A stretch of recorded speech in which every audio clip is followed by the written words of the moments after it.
ನಮಸ್ಕಾರ ಸ್ನೇಹಿತರೆ, ಲೈವ್ ಅಪ್ಡೇಟ್ಗೆ ನಿಮಗೆಲ್ಲರಿಗೂ ಸ್ವಾಗತ ಅಂತಲೇ ಹೇಳ್ಬೋದು. ಇಲ್ಲಿ ಪ್ರತಾಪ್ ಅವರು ಸಿಕ್ಕಾಪಟ್ಟೆ ಬೇಜಾರಾಗಿದ್ದಾರೆ ಅಂತಲೇ ಹೇಳ್ಬೋದು. ಅವರಿಗೆ ನಿನ್ನೆನೇ ಅವ್ರ ಅಪ್ಪ ಅಮ್ಮ ಬಂದಿದ್ದರು, ನೋಡಿದ್ರಿ ನೀವು, ಎಲ್ಲ ಚೆನ್ನಾಗಿ ಮಾತಾಡಿದ್ರು, ಒಳ್ಳೆ ಎಮೋಷ್ನಲ್ ಆಗಿತ್ತು ಗುರು, ಸಖತ್ ಅಳು ಬರ್ತಾಯಿತ್ತು ನಮಗೂ ನೋಡಿದ್ರು ಕೂಡ.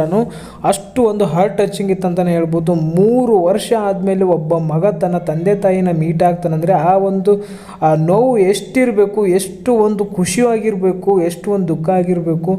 ಕೆಲವೊಂದು ವಿಷಯಗಳನ್ನು ಹೇಳಿದ್ರು ಅವ್ರ ಡ್ಯಾಡಿ, ಅವ್ರ ಮನೆಯವರು ಅದು ಎಷ್ಟು ನೋವು ಅನುಭವಿಸಿದಾರೆ ಗುಡು. ಅದನ್ನು ನೋಡಿಬಿಟ್ಟು ಯಪ್ಪ ದೇವ್ರೆ ಸಖತ್. ನಿನ್ನೆ ಮಾತ್ರ ಭಯಂಕರ ಸರ್ಪ್ರೈಸ್ ಕೂಡ ಕೊಟ್ಟರು, ಡ್ರೋನ್ ಕಳಿಸ್ಬಿಟ್ಟು. ಅದಾದಮೇಲೆ ಬಾಳೆ ಎಲೆ ಮೇಲೆ ಊಟ ಮಾಡಿದ್ರು, ಮುದ್ದೆ ಉಪ್ಸಾರು ಏನೇನೋ ಮಾಡಿದ್ರು, ನೆಕ್ಸ್ಟ್ ಲೆವೆಲ್ ಇತ್ತಂತಲೇ ಹೇಳ್ಬೋದು. ನಿನ್ನೆ ಎಪಿಸೋಡ್ ಮಾತ್ರ ಕ್ರೇಜಿ ಗುರು. ಅದಾದ ನಂತರ ಏನಾಯ್ತಪ್ಪ ಅಂದರೆ ನೈಟು, ಅಂದರೆ ಅವ್ರು ಹೋದರು, ಪ್ರತಾಪ್ ಅವರ ಅಪ್ಪ ಅಮ್ಮ ಹೋದ್ಮೇಲೆ ನೆಕ್ಸ್ಟ್ ಏನಾಯ್ತಪ್ಪ ಅಂದರೆ ಏನೋ ಗಲಾಟೆ ನಡೀತಿತ್ತು ಗುರು. ಲೈವಲ್ಲಿ ಮ್ಯೂಟ್ ಮಾಡಿದ್ರು. ಆ್ಯಕ್ಚುಲಿ ಹೇಳ್ಬೇಕಂದ್ರೆ ವಿನಯ್ ಅವ್ರದ್ದು ಮತ್ತು ಪ್ರತಾಪ್ ಅವ್ರದ್ದು ಅನಿಸುತ್ತೆ, ಅಥವಾ ಕಾರ್ತಿಕ್ದು.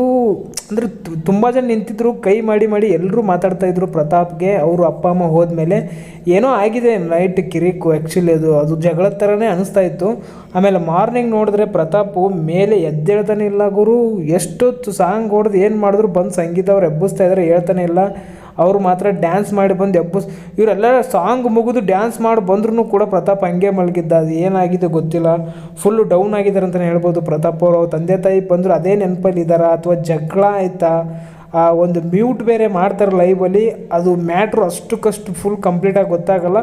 ಬಟ್ ಗೆಸ್ ಅಂತೂ ಮಾಡ್ಬೋದು, ಅಲ್ಲಿ ಜಗಳ ನಡೀತಾ ಇತ್ತು. ಮಾರ್ನಿಂಗ್ ಹೇಳದೇ ಇರೋ ಕಾರಣವೂ ಅದೇನೂ ಇರ್ಬೋದು. ತುಂಬ ಜನ ಬಂದು ಅವನಿಗೆ ಹೇಳಿದ್ರು ಕೂಡ ಪ್ರತಾಪ್ ಅವ್ರು ಹೇಳಲೇ ಇಲ್ಲ. ಕಾರಣ ತುಂಬ ನೋವಲ್ಲಿದೆ. ಅವ್ರ ತಂದೆ ತಾಯಿ ನೋಡಿ ಸರ್ಪ್ರೈಸು. ಆಮೇಲೆ ಊರವರು ಕೆಲವೊಬ್ರು ಇನ್ನೂ ವಿರೋಧ ಮಾಡ್ತಾ ಇದ್ದಾರಂತೆ, ಅದನ್ನು ಹೇಳ್ತಾರಲ್ಲ ಅವ್ರ ತಂದೆಯವರು. ಏನೇ ಹೇಳಿದ್ರು ನೀನು ಊರಿಗೆ ಬರಲೇಬೇಕು ಇವಾಗ, ನೆಕ್ಸ್ಟ್ ಬಿಗ್ ಬಾಸ್ ಮುಗಿದ್ಮೇಲೆ ಅಂತ ಅವ್ರ ತಂದೆ ಹೇಳಿ ಹೋಗಿದ್ದಾರೆ. ಪ್ರತಾಪ್ ಹೋಗಿ ಒಂದಾದರೆ ಸಾಕು ಅಲ್ವಾ, ಅದೆಲ್ಲರಿಗೂ ಆಶೆ ಅದೇ ಕೂಡ.